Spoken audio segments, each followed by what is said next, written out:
405 का पाकिस्तानी बिकता है और 410 का ईरानी बिकता है। उसके बावजूद ईरानी जो पंप्स है उसके ऊपर सैकड़ों की तादाद में गाड़ियां और बाइक खड़े रहते हैं। ये एक सवाल है कि 1 माह कबल वज़राला ने ऐलान किया था कि ईरानी पेट्रोल के ऊपर कोई बता नहीं लिया जाएगा। वो 190 तक तो पहुंच गए। पेट्रोल माफिया जो है वो बारहा इस हुलस को एक बार फिर वो दिखाना चाहते हैं कि हम पेट्रोल महंगा करते और सस्ता करते हैं। पुलिस ने उसके साथ में वाक़ा उबैद। नाजरीन, बलूचिस्तान एक तजुर्बा है, जैसे मैं बारहा इसका जिक्र कर चुका हूँ। ईद के आने से पहले यहाँ पर पेट्रोल की शार्टेज हो जाती है हस्ब मामूल। इस दफा बताया जाता है कि ईरानी पेट्रोल का जो तरसील है वो वहां पर रास्तों के बंद होने की वजह से कम आ रहा है। लेकिन बदकिस्मती से यहाँ पर जो पाकिस्तानी रजिस्टर्ड कंपनियां है, शेल है, बाइको है, पीएसओ है, इस तरह के मुख्तलिफ 12 से ज्यादा कंपनियां हैं, वो भी पूरे बलूचिस्तान में अपनी तरसील में नाकाम हो चुके हैं, क्योंकि वो बलूचिस्तान में कोयटा शहर से आगे कहीं पे भी ये तरसील नहीं पहुंचा सकते पेट्रोल अपने कंपनी वाले।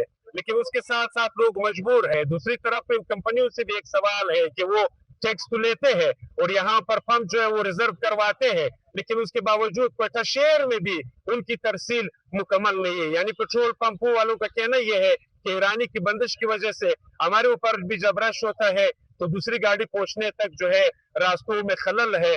दूसरी गाड़ियों के पहुंचने तक यहाँ पर 1 रोज 2 रोज हम पंप कराने में पंप पेट्रोल जो है लोगों को देने में नाकाम रहते हैं। उसके साथ साथ ईद के आने से यहाँ पर कोयटा शहर में अक्सर मुजाफात के लोग रहते हैं।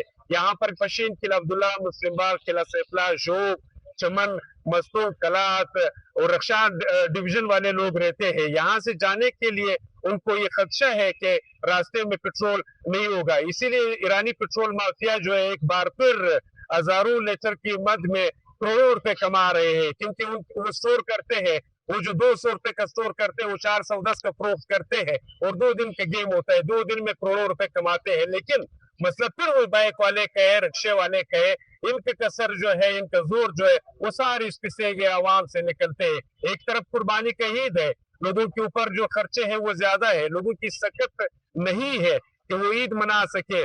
उसके साथ साथ पेट्रोल का भी जो पैनिक फैलाया गया है वो एक और अलमिया है। वज़राला बलूचिस्तान और काबीना इस सिलसिले में पिछले 10 रोज से खामोश है। उनको चाहिए कि ये जो 12-13 रजिस्टर्ड कंपनियां हैं वो काका खुरासान भी पहुंचा है, ग्वादर भी पहुंचा है, तुर्बत भी पहुंचा है, लेकिन बदकिस्मती से पूरे बलूचिस्तान के रास्ते बंद है। रास्तों में पिछले 24 घंटे 48 घंटे से जो बलूचिस्तान है एक दूसरे से डिस्कनेक्ट है।